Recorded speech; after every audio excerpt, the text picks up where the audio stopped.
Olá a todos e a todas que nos acompanham em nossas aulas de Direito Penal.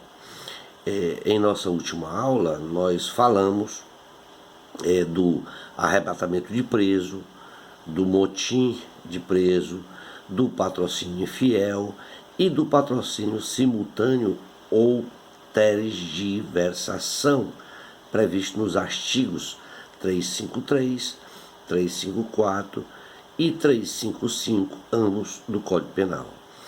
Hoje, nesta aula de hoje, nós iremos falar da sonegação de papel de valor probatório, previsto no 356, na exploração de prestígio, previsto no 357, e da violência ou fraude em arrematação judicial, previsto no 358 do Código Penal. Antes de iniciarmos a aula, gostaria de pedir a todos que nos ajudassem fazendo a sua inscrição em nosso canal, deixar esse seu like e os seus comentários, para que eu possa, em cima dos comentários, melhorar o conteúdo da aula. Obrigado a todos aqueles que assim o fizerem. Iniciemos. O artigo 356, que fala da sonegação de papel ou objeto de valor probatório, é um tipo penal previsto neste artigo que consiste em inutilizar total ou parcialmente, certo? Ou deixar de restituir autos, documentos ou objetos de valor probatório no qual a pessoa recebeu na qualidade de advogado ou de procurador. Vejamos, o artigo 356 ele diz assim: inutilizar total ou parcialmente ou deixar de restituir autos, documentos ou objetos de valor probatório que recebeu na qualidade de advogado ou de procurador. Tem pena de reclusão de 6 meses, de 6 a 3 anos e multa. Bom, esse artigo ele trata de um crime próprio que somente ele só pode ser praticado por advogado ou procurador judicial, certo? Os objetos materiais deste crime são os autos, os documentos ou objeto de valor probatório. E o objeto jurídico, previsto aí no artigo, é a administração da justiça, a administração pública, em especial a administração da justiça. A sonegação de papel ou objeto de valor probatório é um tipo criminal que está previsto no Código Penal, que vai constituir um crime contra a administração da justiça, no qual incorre nesta conduta delituosa o advogado ou o procurador na qualidade de que ele pratique o crime ocultando ou subtraindo os elementos de provas já constituídas nos autos judiciais ou de documentos e objetos destinados à prova. Ou, se devolvido, ele esteja danificado a ponto de se perderem o valor probatório. Nestes casos, admite-se também aí a tentativa do crime, quando ele se trata de uma inutilização, certo? No caso de inutilização, é uma tentativa, tá? Entretanto, para a sonegação, não é admitida a tentativa, apenas naqueles casos em que o agente ele tenta danificar, tá? Não há, nestes casos, a necessidade de o prejudicado promover a ação, pois a ação ela é pública incondicionada, O ilícito está nos papéis de valor probatório e constitui meios de que constituam meios de provas que não foram devolvidos após uma solicitação formal do processo.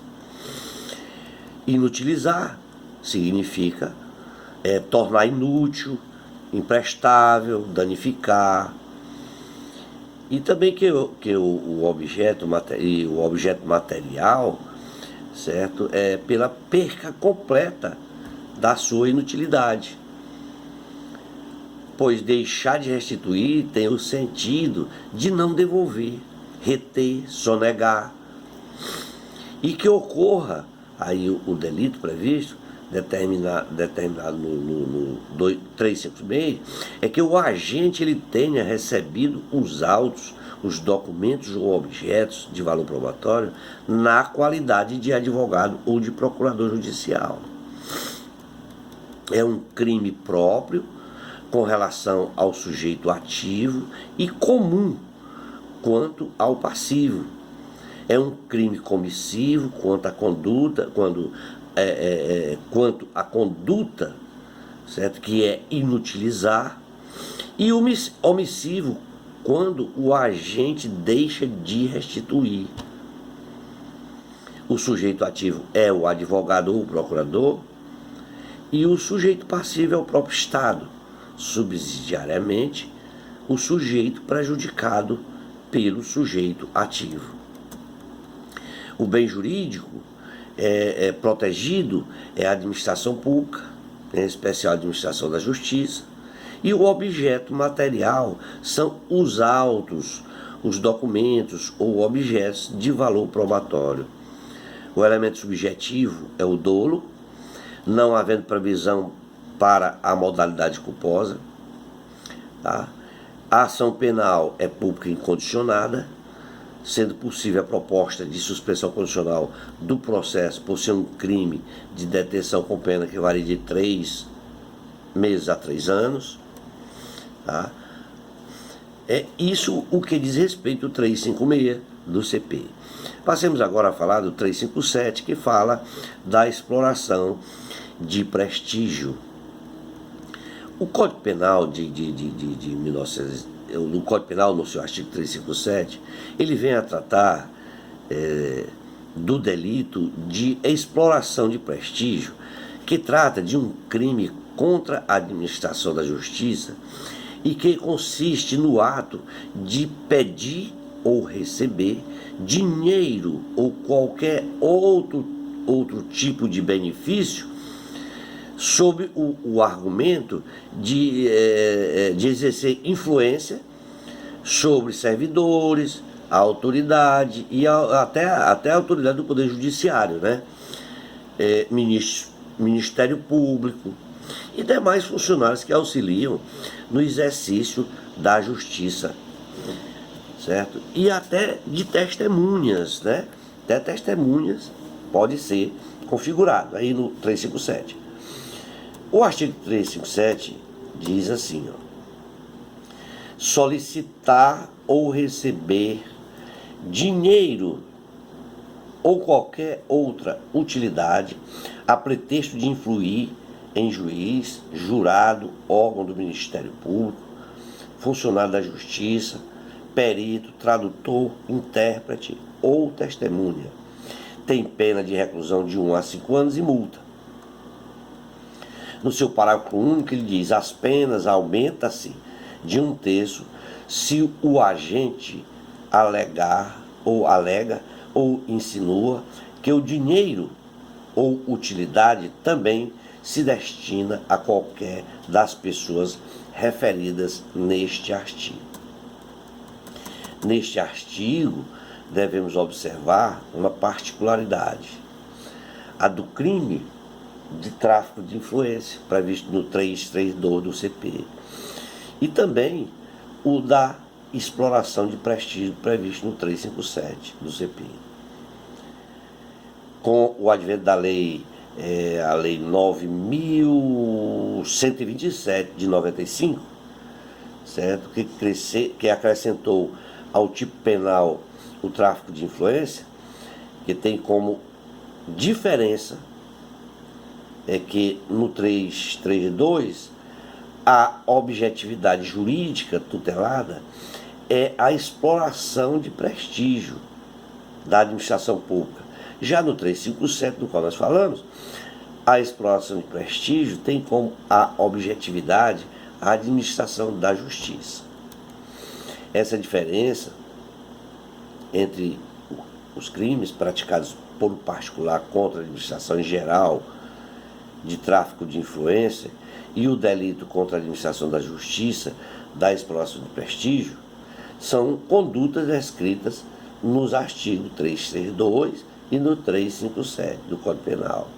No entanto, os delitos eles possuem os mesmos verbos nucleares do tipo penal, ou seja, solicitar, além de também compartilhar o mesmo especial fim, que é o de agir a pretexto de influir. Se analisarmos, vamos verificar cada particularidade do tipo penal exigidos pelos referidos artigos 332 e 357. A resposta para a indagação é a de que a conduta que se amolda ao 357, tá? Que é o que nós falamos agora. O que devemos também observar é a conduta do agente, ou seja, quem ele quer influir em cada caso.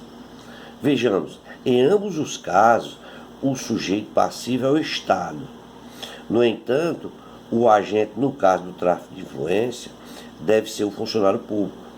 Já no caso da exploração de prestígio, o crime, além de ser contra a administração da justiça, ele pode ser praticado por qualquer pessoa e cometido contra a administração da justiça. Aí está a diferença.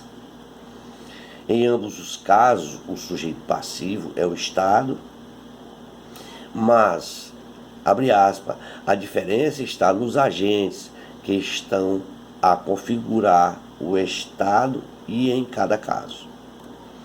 Precisamos ressaltar também a existência de causa de aumento de pena, tanto para o crime de tráfico de influência como o de exploração de prestígio. Ela se configura quando o agente sugere que a vantagem econômica também se dirigirá a aquele que prometeu influenciar. Tá?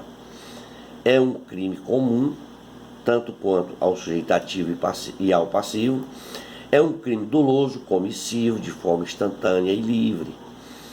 O objeto material é o dinheiro ou qualquer outra utilidade, e o bem juridicamente protegido é a administração pública, especialmente a administração da justiça.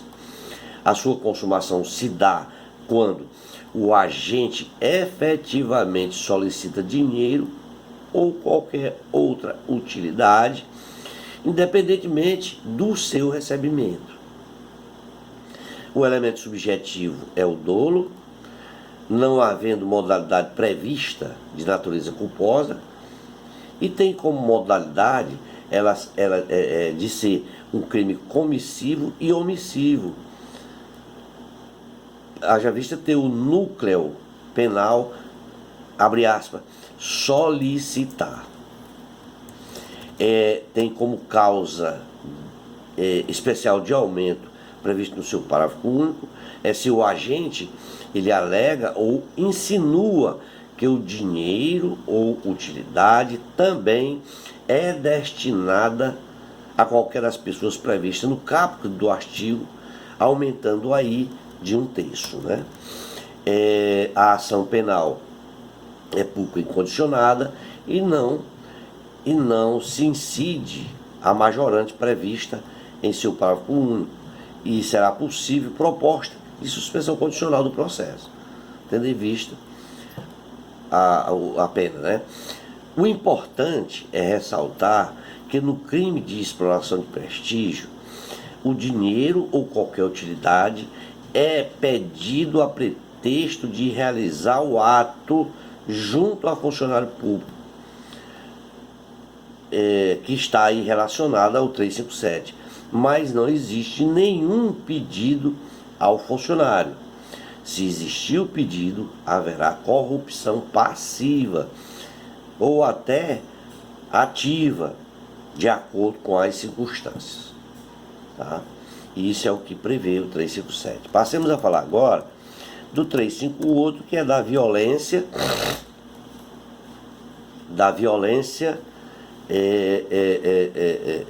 em apreço, aliás, na violência ou fraude em arrematação judicial. Tá? O crime em apreço, ou seja, o crime do 358, ele consiste em impedir, perturbar ou fraudar a arrematação judicial, afastar ou procurar afastar concorrente ou licitante por meio de violência, grave ameaça, fraude ou oferecimento de vantagem. Vejamos, o 358 ele trata impedir, perturbar ou fraudar a arrematação judicial, afastar ou procurar afastar concorrentes ou licitantes por meio de violência grave ameaça, fraude ou oferecimento de vantagem. Tem pena de detenção de 2 meses a 1 ano ou multa, além da pena correspondente à violência, né? O delito, ele aí consiste no fato de que o sujeito ativo, ele deva impedir, perturbar ou fraudar a arrematação judicial, afastando ou procurando afastar concorrentes ou licitantes por meio de violência, grave ameaça, fraude ou oferecimento de vantagem. A classificação doutrinária, você vê na doutrina, ela nos remete a um crime comum, tanto em relação ao sujeito ativo, quanto em relação ao sujeito passivo. É um crime doloso, comissivo, podendo ser praticado por via da omissão imprópria, e quanto ao sujeito ativo, ele pode ser qualquer pessoa, e o sujeito passivo é o Estado, bem como quem vier a ser prejudicado pela prática do sujeito ativo. O objeto material do crime poderá ser o concorrente ou licitante, tá? O bem jurídico protegido é a administração pública. O delito se consuma quando o agente ele efetivamente impede, perturba ou frauda a arrematação judicial. E devemos observar na segunda parte do artigo, ele prevê o emprego da violência, tá? Ou da grave ameaça, e também da fraude ou oferecimento de vantagem. O elemento subjetivo é o dolo, não havendo previsão para a modalidade culposa. Tá? Vamos ficar por aqui, já se demanda quase 20 minutos de aula, tá? Para que não fique cansativo a vocês,